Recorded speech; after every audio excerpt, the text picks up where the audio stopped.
pessoal, mais um podcast. Tenho a gratidão, né, de estar com o Joselito. Ele tem 36 anos, psicólogo. Ele vai se expressar também, dando aí com as suas dicas. Meu pai, de como ele é autodescrição, não é isso? Então, sim, vamos lá. Antônio. Boa tarde, Antônio. Obrigado pelo convite. Eu me chamo Joselito, conforme você bem apresentou. Sou psicólogo clínico, tenho 36 anos, sou um homem cis. Eu tenho 1,70 m de altura, me considero pardo, né, e peso 60 quilos. E cabelos castanhos, olhos castanhos. Estou usando uma camisa rosa de estampas azuis e uma calça bege. Boa. Faz a minha autodescrição, por favor. Antônio, você está usando uma camisa vermelha, né? Está com corrente de prata, um microfone estilo Silvio Santos, muito charmoso, inclusive. Meu pai. Né? O microfone. Cabelo baixo. Eu considero você pardo, né? Não sei como você se identifica com relação à sua cor. Isso. Um neguinho de mamãe. Então, já a apresentação de Joselito e a minha também, como vocês me conhecem, né? Agradeço a Deus por vocês estarem aqui. Não se esqueça, curta, compartilhe desde já, ajude o nosso canal a crescer. Joselito, vamos começar com como você chegou a ter a vontade de ser psicólogo? Sonho de alguém, indicação ou sua mesmo? Então, eu venho da área da educação. Né? Minha formação, ela estava voltada para a educação. Certo. Porém, eu fiquei 10 anos, né, trabalhando em um setor administrativo de uma empresa como secretário. E durante esses 10 anos eu também não me dediquei à educação. Tive uma oportunidade, mas não tive êxito. E de alguma forma isso estava me desmotivando.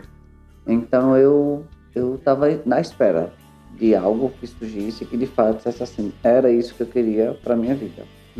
Sabia sobre a psicologia, porém nunca havia pesquisado, estudado ou de alguma forma me interessado sobre. E muito curioso isso, porque as pessoas acham engraçado quando eu falo, né, sobre esse processo de identificação com a psicologia, porque ela surgiu através de um programa de TV. Legal. Né?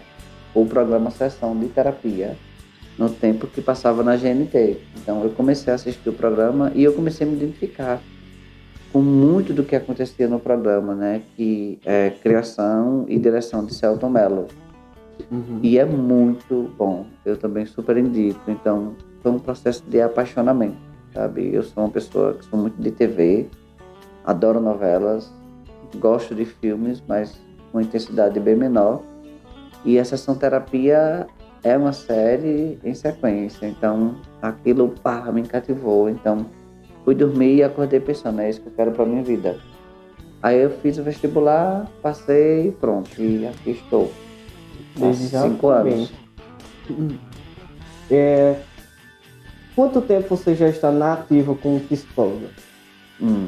Então, se levamos em conta os 2 anos de estágio, o estágio básico e o estágio específico, que já é considerado profissional, porque você já faz atendimentos de forma individual, eu estou há 5 anos. 5 anos? 5 anos. 2019, 20, 21, 22, 23.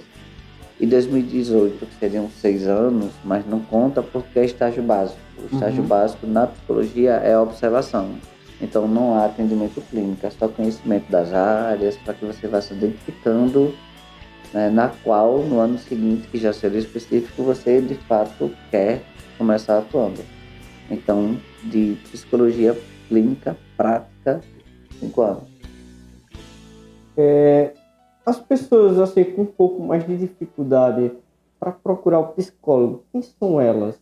São pessoas mais masculina, feminina, trans? Qual o gênero que menos procura o psicólogo? Isso é bem curioso. Bem curioso. Como eu falava na minha apresentação, eu sou um homem cis, porém eu sou homossexual. Então eu de alguma forma consigo atrair bem mais esse público LGBT para os atendimentos. Isso não significa que eu só atendo LGBT, até porque eu não uso a bandeira LGBT para atrair pessoas e também não é o meu foco. O meu foco é atender pessoas, então, independentemente da orientação sexual, né, o meu foco é pessoa. Então, atendo todas as pessoas em respeito à sua dignidade humana. O que eu percebo enquanto profissional que tem menos procura é, de fato, o público jovem. E eu vou te contextualizar por quê. Há uma resistência em querer lidar com as questões e há também uma resistência no que diz respeito ao financeiro. Porque são pessoas que sentem uma necessidade, sentem vergonha de procurar ajuda e também sentem pela questão do financeiro. Porque são pessoas que geralmente priorizam dinheiro para outras demandas. Não sei se tu me entende, né? Porque, tipo, o adulto, o idoso, ele já consegue pensar na perspectiva de que o meu dinheiro é para isso, isso, isso, isso, isso. O jovem não, né? O pouco do dinheirinho que ele tem é para as demandas que estão relacionadas ao lazer. Eles não se preocupam tanto com saúde. Isso não é uma crítica, tá? Mas a maioria dos atendimentos sociais, que são aqueles que têm um valor de custo menor, que são os gratuitos, são sempre público, adolescente e jovem, exatamente por isso, porque eles não priorizam a saúde mental como uma necessidade básica para a vida, então não destinam algo do financeiro para isso. Então acaba tendo uma defasagem aí nesse público. Mas no consultório eu tenho atendido muitos idosos, né, por incrível que pareça, crianças, muitas crianças, porque hoje os pais têm uma preocupação, né, mais especial com essa necessidade. Então as crianças estão sendo sempre contempladas, né, por esse autocuidado, né, autocuidado não, por esse cuidado dos pais, né, então tem sempre uma referência com relação a isso. Certo. Como psicólogo, os primeiros sinais da pessoa que está, como se diz, não sei se é tendo depressão, entrando em depressão, qual a forma correta de se expressar. Mas, enfim, eu creio que você entendeu o que eu quero dizer. Como Entendi. Eu acho entender? que você está querendo perguntar quais são os sinais que a gente percebe de que a pessoa precisa de ajuda psicológica. Isso. Perfeito. Grato. Então, as pessoas, cada pessoa é um mundo, né? E cada pessoa tem uma forma diferente de demonstrar adoecimento, sofrimento. Umas são mais fortes, outras são mais fracas, umas são mais resistentes, outras são mais sensíveis. Então, é difícil dizer que você estando de tal forma, você está com ansiedade, você está com depressão, até porque a ansiedade é o mal do século. Todo mundo tem, né? Ansiedade é um pensamento, ele pode ser positivo, ele pode ser negativo, ele pode gerar incômodo, ele pode gerar um bem-estar. Depende muito da forma e da energia que você dedica a esse pensamento. A depressão, por si só, ela é um grande mal, porque ela impede o sujeito, o ser humano, como queira chamar, de pensar e repensar possibilidades de vida além desse sofrimento. Ou seja, eu estou num grau de sofrimento tão grande que eu não consigo visualizar outras alternativas. De tal forma que eu consigo demonstrar para as pessoas, em meus gestos, em minhas falas, no meu comportamento, que eu não estou bem. Então chega geralmente pra gente assim, Joselito, eu tô preocupado com fulaninho, porque fulaninho tem dormido mal, tem se alimentado mal, tem chorado muito, tem estado mal-humorado, tem ficado muito isolado. Então, para as pessoas, no contexto geral, esses são os sintomas. Entendi. Mais gritantes, porque é o comportamento da pessoa. Então, era alguém que tinha um estilo de vida totalmente diferente e hoje está dessa forma. Então, quando a gente procura, vai conversar, então às vezes a pessoa não procura, né? Geralmente é sempre outra pessoa que sinaliza, que diz, vai, procura. Então a pessoa entra dentro desse processo, será que eu tô tão mal assim que o outro tá percebendo, né? Então o outro tá sinalizando para mim, procura ajuda. Então as pessoas chegam geralmente dessa forma. Ter sintomas ansiosos ou sintomas depressivos não significa que eu tenho ansiedade ou que eu tenho depressão. Eu posso apenas estar apresentando sintoma, porque uma coisa é o que eu sou, outra coisa é como eu estou. Então, às vezes é um momento, é uma fase, então procurar terapia para passar por esse momento ajuda. E não significa que eu apenas estou sendo. Então, olha, eu estou sendo uma pessoa depressiva, uma pessoa deprimente, uma pessoa ansiosa, mas eu não tenho, porque de repente eu identifiquei o que era, consegui elaborar e consegui sair dessa situação. Perfeito. Já tem outras que não, que de fato são sintomas que indicam mesmo que é um grau de depressão. Então, olha, o psicólogo vai trabalhar em conjunto com o psiquiatra, porque o psiquiatra vai medicalizar e o psicólogo vai tentar ajudar a pessoa a elaborar melhor aquela questão, para que ela não precise mais da medicação. Medicação cura a depressão? Não. Medicação, ela inibe, ela diminui, ela ajuda na questão do sono, para que as pessoas, biologicamente falando, pelo efeito da química, voltem a funcionar e de repente consigam, né, trabalhando as questões na terapia, com a psicologia, elaborar melhor essa situação e sair desse quadro, né? Porque não cura. Medicação não cura. A medicação ela apenas inibe, ela ajuda, porque geralmente o que acontece?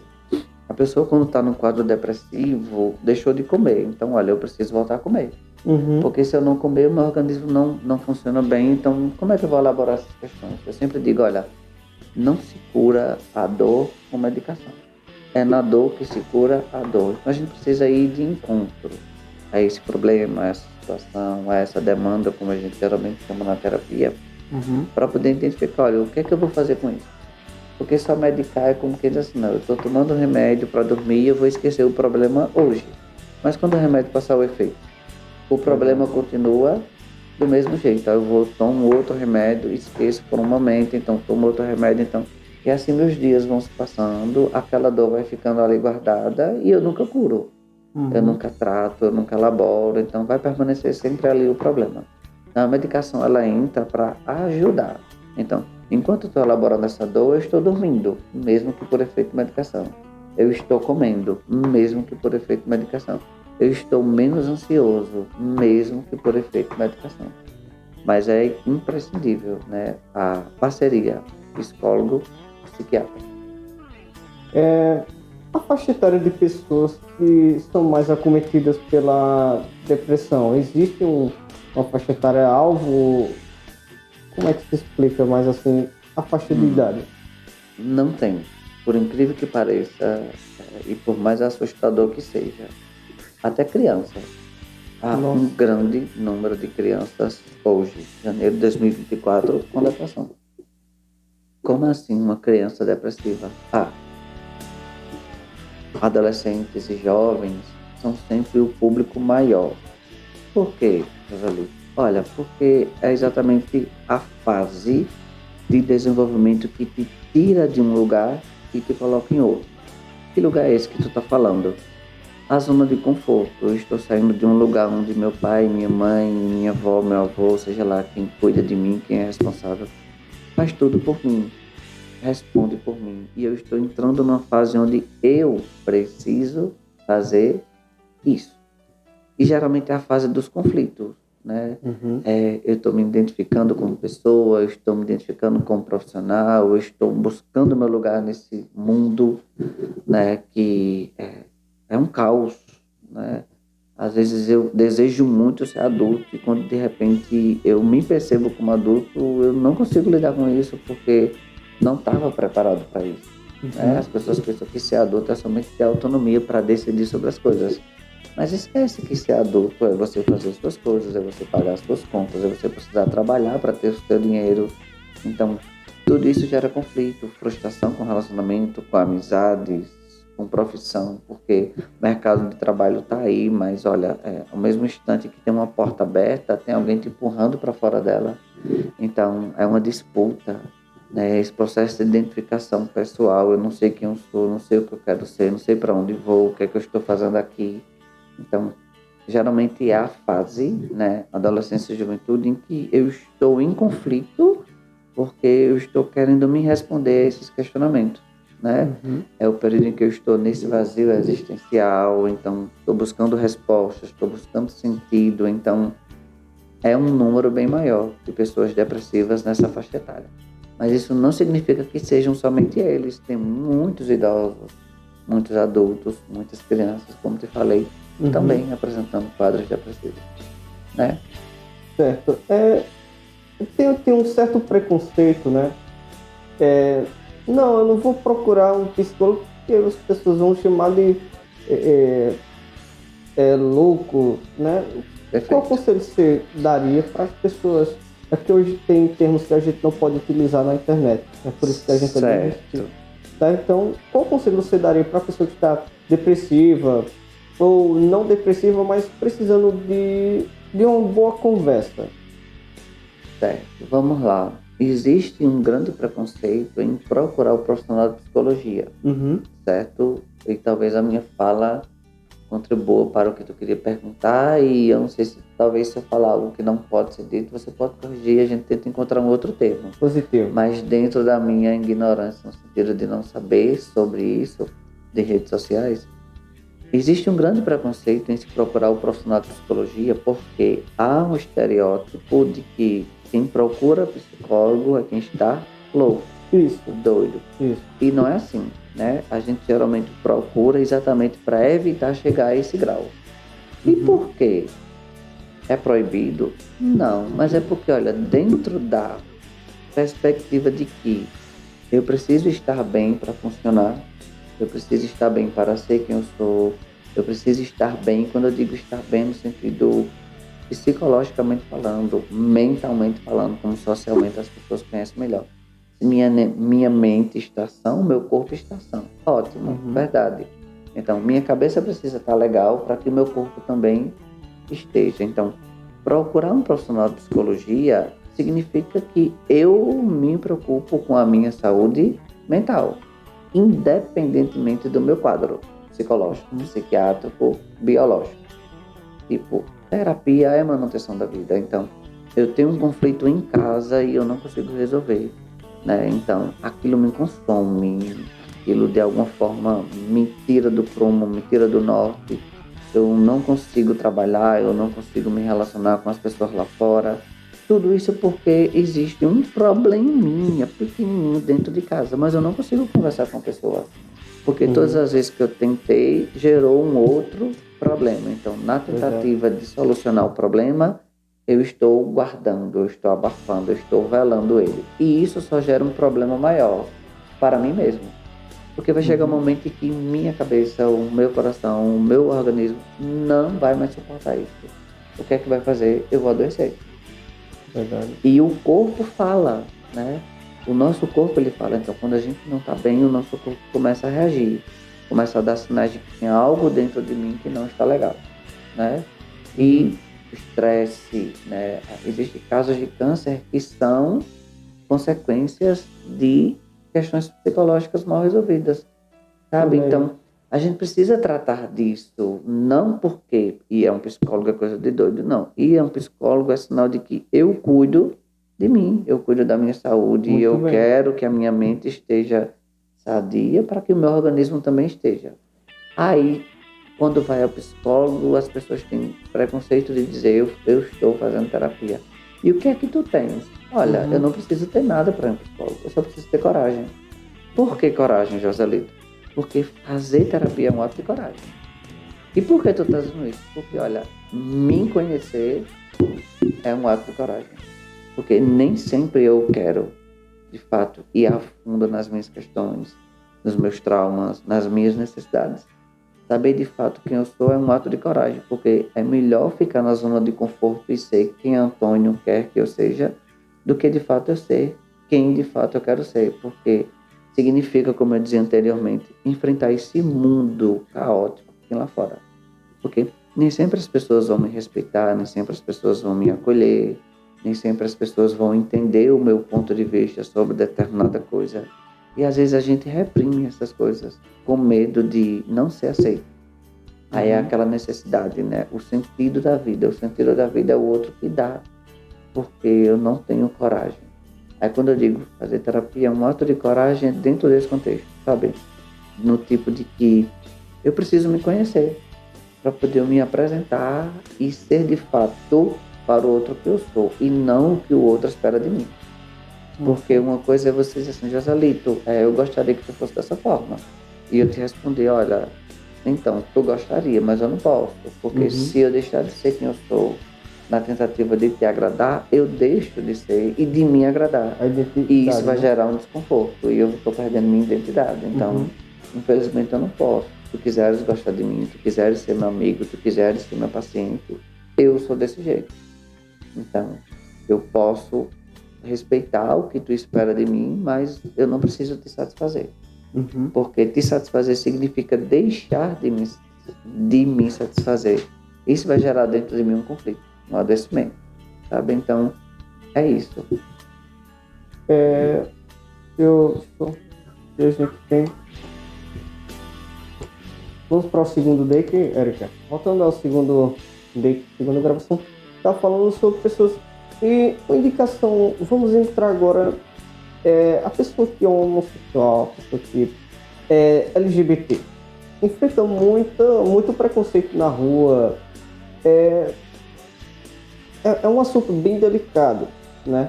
Eu gosto de entrar em assuntos, mas com delicadeza.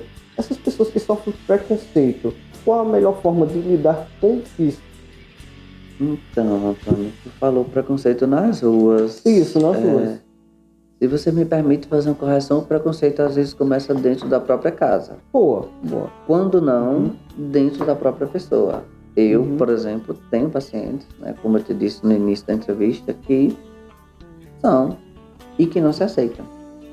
Por que não se aceitam? Por causa do grupo religioso. Eu não posso, preciso reprimir isso porque minha igreja não aceita. Eu não posso porque minha avó é doente, meu avô é doente, eu tenho medo de dar um desgosto, de eles morrerem. Eu não posso porque meu pai é assim, minha mãe é assim, meus irmãos pensam dessa forma, sabe? Então, às vezes a primeira batalha é a pessoa contra a própria pessoa. Tem pessoas que inclusive resistem, né, a falar sobre essa temática, né? Só sinalizam numa ou outra sessão lá e de repente nunca mais toca no assunto. E volta e meia, quando a gente pede, e aí fulano, sobre aquele assunto? Não quero falar sobre isso, não gosto de falar sobre isso, não. E tem sempre uma justificativa. E como profissional eu entendo, né? Como profissional, como pessoa, eu tenho propriedade de fala para falar sobre. Então, eu posso partilhar contigo sobre a minha própria experiência, né?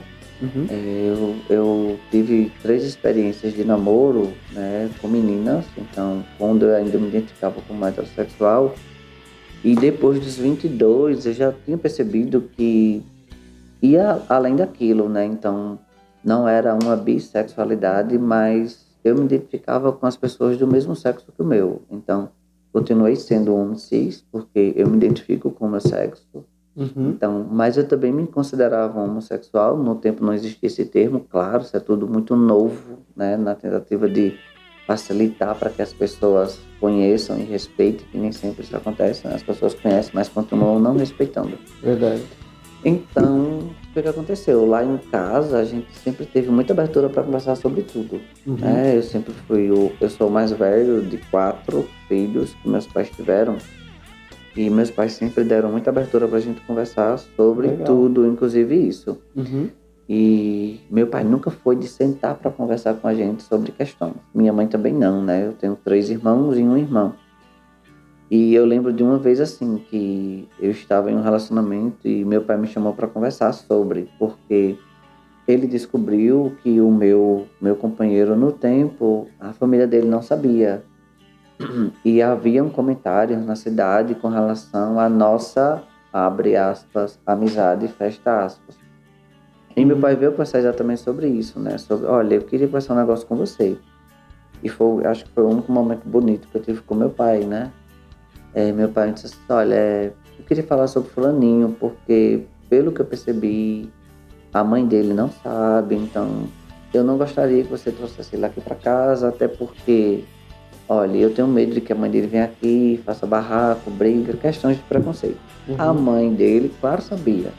Né? Todo mundo na cidade sabia. Uma vez que eu era uma pessoa né, assumida, né, como as Uhum. pessoas chamam.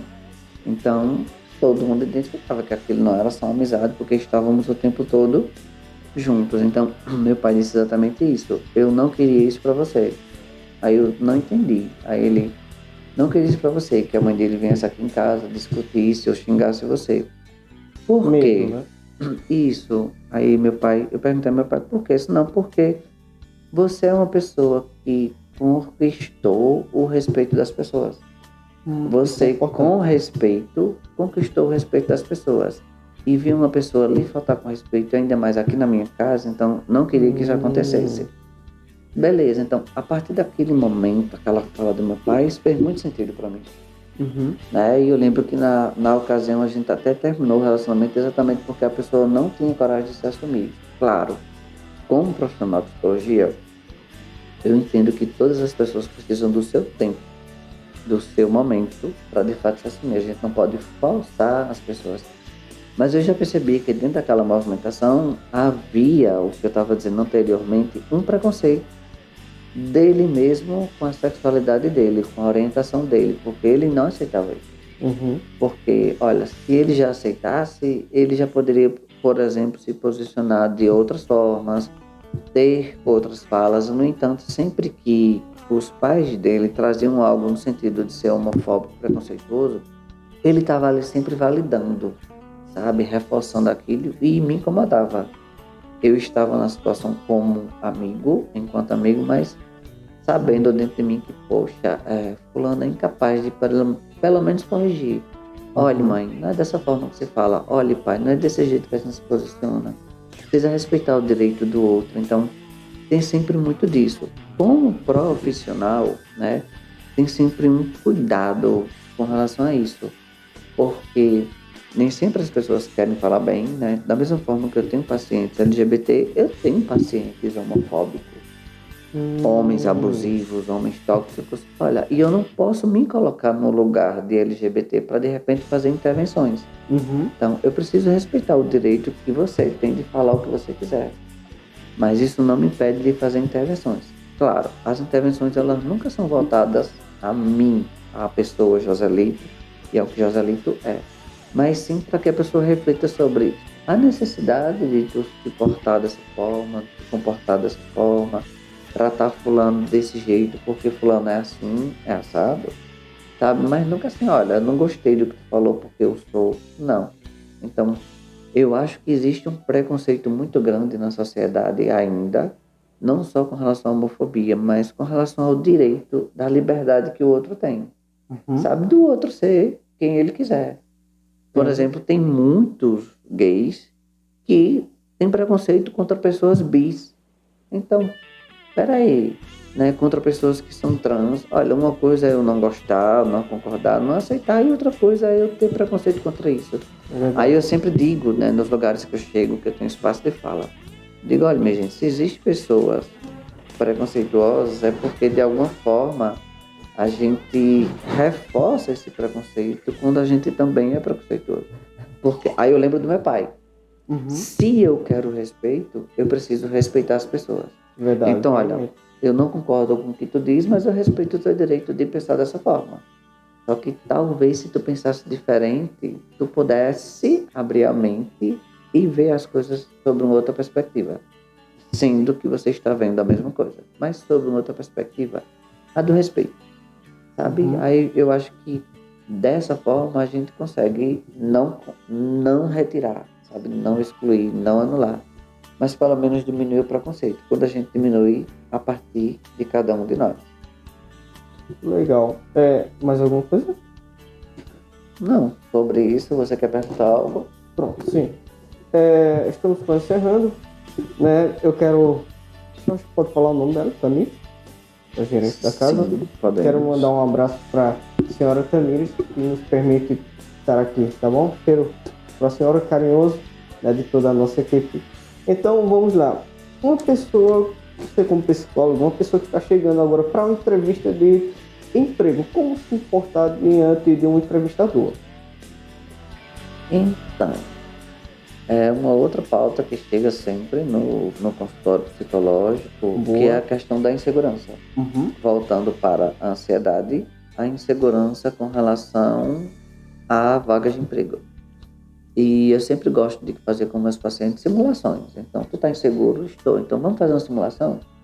Vamos supor que eu sou, né, o contratante e você é o candidato, para a gente ver como é que desenrola, né? Uhum. Porque as pessoas chegam com muita necessidade, com muita fome da vaga e acabam se perdendo dentro da própria ansiedade, porque criou-se, né, um estereótipo aí de que eu preciso responder tudo que me é perguntado. Certo, precisa, mas responder corretamente. E o que seria responder corretamente? Se na maioria das vezes as perguntas em uma entrevista de emprego, elas estão muito mais voltadas ao teu ponto de vista, a como você se posiciona, como você pensa, do que a uma resposta exata do que eu quero ver. Claro, dentro da empresa eu quero que as tuas respostas estejam voltadas ao que vai me beneficiar como contratante. Perfeito. Mas não significa que você se expressar do jeito que você quer, como você quer, você também não consiga me responder, né? Uhum. Então, eu sempre aconselho, olha, calma, relaxa, respira e diz para a pessoa, né? Sempre isso, olha, eu penso dessa forma, eu sinto desse jeito, eu agiria dessa forma, porque talvez seja isso que de fato a pessoa quer saber, né? É isso que a pessoa espera da empresa, para a empresa dela. E o que é que eu estou respondendo com isso? A sinceridade.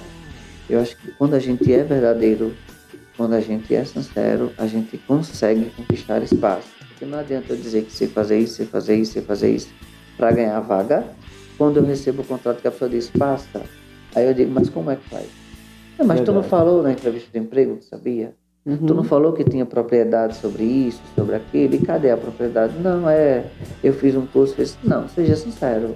Tipo isso, olha, como é que tá o teu inglês? Então, eu fiz um curso de inglês em 2007. Pronto, é o que eu tenho. Eita, mas se de repente a gente precisasse, então, se eu conseguir a vaga, Joselito, então eu posso voltar a fazer um curso básico novamente, um específico, superior, não sei como é que chama. Beleza. Olha como é o teu convívio com as pessoas. Não, eu trato muito bem as pessoas. Só que eu acabei de ver que tu estava na sala de espera para entrar aqui para a entrevista e tu não cumprimentou ninguém. Ah, mas porque são todos concorrentes. Sim, mas são pessoas. Então, no trato com pessoas, bom dia, boa tarde, boa noite, com licença, tudo bem, pessoal? Ah, sabe? Porque às vezes é isso, a gente mente, né? Mente mesmo, descaradamente, numa entrevista de emprego para conseguir a vaga e sem perceber, assim, o contratante ele sabe, né? Ele sente, já é uma pessoa que tem experiência com aquilo. Então, eu sempre digo, minha gente, sejam sinceros. Se estão nervosos, se estão ansiosos, entra dizendo isso. Olha, Antônio, deixa eu começar a entrevista dizendo que eu estou ansioso, que eu nunca fiz, claro. Ah, porque você já vai entender e talvez você me ajude dentro do processo, do momento que a entrevista está acontecendo, a desconstruir, a diminuir, a lidar com essa ansiedade. Sabe? Então, acho que sinceridade é a palavra-chave. Boa. A diferença entre psiquiatra, psicanalista e psicólogo? Então, psiquiatra é um profissional da psiquiatria, né? O psicanalista, ele pode ser um psiquiatra, ele pode ser um psicólogo, mas é alguém que tem uma formação voltada para a psicanálise. Psicanálise, no entanto, é uma das abordagens da psicologia. Eu sou psicólogo, né, graduado, então paguei cadeiras, né, cursei cadeiras de psicanálise. Porém, eu não me identifiquei com a abordagem. Então, fiz uma pós-graduação em Gestalt terapia. É uma das abordagens da psicologia. Então, hoje eu sou psicólogo Gestalt terapeuta, né? Ah, mas tu estudou psicanálise? Estudei, mas eu não sou psicanalista. Para isso, eu precisaria fazer uma pós em psicanálise, tá? Ah, mas tem psicanalistas que não são psicólogos. Sim, porque eles fizeram um estudo somente sobre psicanálise. E qual a diferença? Olha, é uma abordagem que as pessoas se identificam, tá? Que tem fundamentação teórica, né? Embasamento teórico, né? Que é geralmente a maior parte freudiana, né? Que vem de Freud, que é o, entre aspas, o criador da psicologia, né? Então, mas tem Lacan, tem Jung, então tem outros, né? E as pessoas acabam se identificando porque cada um possui uma característica. E que característica é essa? É a forma de conduzir a sessão, né? A minha, por exemplo, ela vem da origem da fenomenologia existencial, né? É uma abordagem, né, do humanismo. Então, eu trato as pessoas, eu converso com as pessoas, eu pergunto, eu questiono, eu sorrio, né? Eu só não posso, de alguma forma, né, fazer com que as pessoas, dentro do contexto da terapia, elas saiam desse lugar de consulente, paciente, cliente, como queiram chamar, né? Eu estou ali para cuidar da pessoa, caminhar junto com ela, né? Em algumas outras abordagens, né, é como se a pessoa estivesse, de alguma forma, se sentindo caminhando sozinho. Então, ela lida sozinha com essa tua angústia, porque isso é teu, isso não é meu. Claro, na minha também. Né? A tua demanda, ela é tua, mas eu estou sempre ali reforçando, olha, é o aqui e o agora. O que nós dois podemos fazer juntos. Aí isso traz para a pessoa uma outra forma de estar no processo terapêutico, porque as pessoas, de alguma forma, se sentem, né, pelo que eu sinto, pelo que eu escuto e pelo que eu mesmo faço, né? Elas se sentem mais próximas de mim. Então, a minha abordagem, ela me permite isso. Claro, a psicanálise, do jeito dela, ela também faz isso, só que o paciente se identifica. Então, é uma questão de processo de identificação, que a gente chama de estabelecimento de vínculo. Então, cada um procura aquilo que quer. Tipo, a TCC é aquela abordagem que as pessoas gostam, porque as pessoas costumam dizer assim, tá? Tem umas tarefinhas que a gente faz durante a semana. É porque eu preciso entender que a terapia funciona quando ao longo da semana eu estou fazendo algo sobre ela. Olha, e talvez eu possa fazer isso só dentro do contexto reflexivo. Na tomada de decisão, na mudança, no meu ajustamento criativo, sabe? Mas a TCC, ela trabalha com atividades. Beleza, funciona, né? A maioria dessas clínicas multidisciplinares que trabalham com crianças, adolescentes ou jovens autistas, os psicólogos que lá estão são da TCC, né? Porque a gente precisa estabelecer rotinas. Estabelecer rotinas é exatamente atividades. Então, geralmente são psicólogos da TCC. Funciona, é eficaz muito. Então, é um processo de identificação, entende? Não sei se respondi o que você quis perguntar, Bem mais mas completo. é para mostrar assim a diferença que existe entre os profissionais. Ok. Encerrando aqui, como sempre, quem é Joselito, o que faz fora da sua área de trabalho, o que gosta de fazer? Rapaz, agora eu lembrei de uma frase de Sartre, né, que é um filósofo que eu uso muito nas minhas intervenções. Sartre diz assim, que a minha existência, ela precede a minha essência. E eu amo essa frase, né, porque significa dizer, voltando a uma outra frase que eu falei anteriormente aqui, né, ser e estar. Então, ser é o que eu sou como existência. E estar é como eu estou sendo, é a minha essência. Agora, aqui, né, eu estou sendo entrevistado, mas eu sou Joselito. Daqui a pouco, no meu trabalho, eu estou sendo psicólogo, mas eu também sou Joselito. E quando eu saio desses dois lugares, eu sou. Então, isso. Quem é Joselito? Olha, Joselito é um jovem feliz, realizado profissionalmente falando, né? Eu tenho práticas de lazer, eu adoro ouvir música, eu gosto de plantas, eu tenho cachorros, mas já criei gatos, adoro bichos, adoro o contato humano, né? Adoro conversar com as pessoas, adoro me ocupar de coisas que sejam presenciais. Vou fazer um comentário agora que talvez soe como crítica, mas assim, não sou muito adepto a redes sociais, né? Ou não odeio, mas não gosto desse tipo de relação de pessoas que de repente funcionam muito bem no WhatsApp, no Instagram, no Facebook, no Twitter, e quando estão na presença ignoram a pessoa, sabe? Eu odeio esse tipo de coisa. Então, prefiro manter relações pessoais, porque eu acredito no ser humano, no que ele é, na essência, sabe? e na existência. E não estou falando com isso que não gosto de redes sociais. Eu as tenho, né?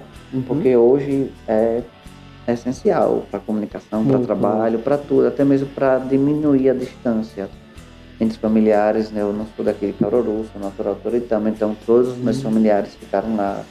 Então eu uso as redes sociais para me comunicar, para ter contato com pessoas que estão distantes, então eu acho isso legal. Mas eu acho muito massa, tipo, nós estamos aqui agora, então estamos, de repente, promovendo para as pessoas que não podem estar aqui, comunicação. Isso é massa, mas se nós estivéssemos aqui com a necessidade de estar cada um com o celular, por exemplo, nenhuma, né? Porque nós poderíamos, inclusive, conversar, olhar, ter contato, pegar, sabe? Aí eu sinto falta disso, então eu sou uma pessoa que gosto disso, então talvez por isso eu me identifiquei tanto com a Gestalt, né? Porque é uma abordagem de contato. Eu consigo ter contato direto com os meus pacientes. Então, Joselito é isso. Joselito é uma pessoa feliz, né? Joselito é uma pessoa que gosta de conversar. Joselito é uma pessoa que fala muito, deu para perceber. Né? Então, eu gosto muito de me vestir do meu jeito, do meu estilo. As pessoas às vezes se preocupam com minhas estampas, né? Que eu gosto muito de roupas estampadas.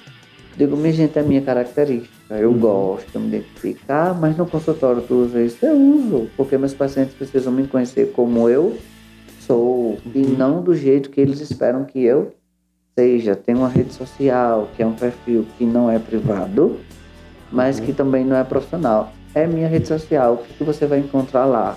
Quem Joselito é? O profissional, a pessoa de casa, a pessoa que tem bichos, a pessoa que tem plantas, a pessoa que tem pensamentos, que tem reflexões, que tem tudo. Ah, mas tu não tem medo não das pessoas interpretarem mal o que tu posta? Eu posto o que eu posto porque é quem eu sou. A rede social é minha. Então, o que você vai interpretar daquilo que eu estou postando é o que você vai interpretar. Então, eu não posso e nem quero ter controle sobre isso, tá? Então, tá lá. Se você gostar, gostou. Se você não gostar, não gostou. E eu vou continuar sendo quem eu sou, porque eu gosto de ser aquilo. Isso. Desse jeito. Então, eu acho que Joselito é isso. Perfeito. Encerrando, passa para o pessoal onde é a sua clínica, como te procurar para... Vamos lá vender a bolacha, né? Vamos embora. Nós estamos agora no Centro Integrado de Direitos Humanos, por isso que você citou Tamires, que é a gerente de promoção de direitos humanos aqui da casa. Então, durante a semana eu sou funcionário público, trabalho como psicólogo do Serviço de Inclusão Social para a Pessoa com Deficiência. Porém, quando saio daqui, eu trabalho no meu consultório privado, que é Girassóis Psicologia, né? Nós temos um Instagram e lá eu estou com 7 colegas psicólogos. Então, atendimentos de segunda a sábado, das 8 às 19 horas. Cada um tem um dia de trabalho. Essa clínica ela fica no Empresarial Porto Filhos, né? Na rua Silvino Macedo, né? Conhecida como Rua da Má Fama, que é uma boa fama para ela, porque se tornou um ponto de referência. Né? Nós somos muito gratos por isso. Empresarial Porto Filhos 253, né? E pronto, eu também tenho o meu Instagram, que é minha rede social, né, que eu uso também, né, para comunicação, para agendamento, que se chama Joselito SJ, né? Eu assino com esse nome, eu uso esse nome, então todas as pessoas me conhecem como Joselito SJ. Ok, pra gente encerrar de tudo, quer mandar um alô para alguém? Ok? Rapaz, faz tanto tempo que eu não faço isso, mas enfim. Primeiramente, te agradecer, né, por essa oportunidade, por esse convite. E agradecendo também, eu te parabenizo, né, pela iniciativa, né, por esse projeto, porque de alguma forma é levar a comunicação, né, por meio das redes sociais para quem não pode estar aqui, né? Que bom que nós estamos e que esse nosso contato também chegue até as pessoas de alguma forma, né? Então, parabenizar por isso. Agradecer a Érica, né, que está servindo de produtora, escondida, que está por trás das câmeras, né, ajudando aqui na realização dessa entrevista. E agradecer a todas as pessoas que estão ouvindo, né? Espero que de alguma forma vocês, né, se sintam acolhidas, se sintam respeitadas em sua dignidade, seja lá quem você seja, né, seja lá o que você quer ser, né? Mas lembre-se sempre que um profissional de psicologia pode te ajudar a abrir esses olhos e, de alguma forma, te orientar e caminhar junto contigo nesse caminho. E eu não estou falando que sou eu, tá? Estou falando um profissional de psicologia. Pode ser Josalito, pode ser Antônio, pode ser Érico, pode ser qualquer pessoa, né? Terapia é vida e eu acho que a gente sempre precisa estar dentro desse processo procurando se encontrar para que a gente também encontre os outros, né? Porque é muito legal escutar do outro quem eu sou, mas eu acho que é mais legal ainda quando eu consigo me olhar no espelho e eu vejo quem eu sou. E não assim, Antônio disse que eu sou isso, Érica disse que eu sou isso, não. Quem sou eu? Quando eu consigo olhar no espelho, eu consigo me dar essa resposta. Então eu acho que isso é massa. Então se você precisa de ajuda lá nas Girassóis, né? Nós temos o plantão psicológico, que é o atendimento gratuito. Como é isso? É terapia de graça? Não. Plantão psicológico é um atendimento. Você vai, você busca um acolhimento e o profissional de psicologia que estiver lá vai te orientar. Olha, eu acho que precisa de terapia. Eu acho que tu precisa de um psiquiatra. Eu acho que tu não precisa de terapia, mas assim, quem sabe volta e meia tu pode vir aqui, ter uma conversa para uma orientação, um encaminhamento. Beleza. Eu acho que é uma forma de ter um primeiro contato, né, com a psicologia e perceber e desconstruir, talvez, alguns preconceitos. Sabe como é que funciona, como é. Então, desde já estamos, né, de portas abertas, né, e o coração mais ainda para acolher cada uma que agora nos escuta, tá? Então, sintam-se abraçados, acolhidos e lembre-se sempre que cuidando de mim, eu consigo cuidar do outro. É isso aí, galera. Não se esqueça, curta, compartilha, deixa o seu joinha. Valeu!